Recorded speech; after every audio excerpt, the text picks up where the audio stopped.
Hello everyone, তো দেখো এটার মধ্যে একটা রিচুয়ালস এরকম নৌকা বানাতে হয় আর মোমবাতি দিয়ে পুকুরে ছেড়ে দিতে হয় সন্ধেবেলার পরে।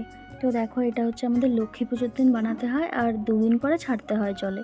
তো এরকম কাদের কাদের রিচুয়ালস আছে অবশ্যই আমাকে কমেন্ট করে জানিও। আর এখানে আমার জেঠিমা একটু ঠেলা দিয়ে দিচ্ছিলো যাতে একটু সোজাসুজি যায় নৌকাটা। তারপর আমার মা বলছিল যে বোটটা অনেকটা স্পিড বোটের মতো লাগছে দেখতে, আর এটা নিয়ে হাসাহাসি করছিলাম সবাই। তো দেখো জলে কতটা সুন্দর লাগছে নৌকাগুলো।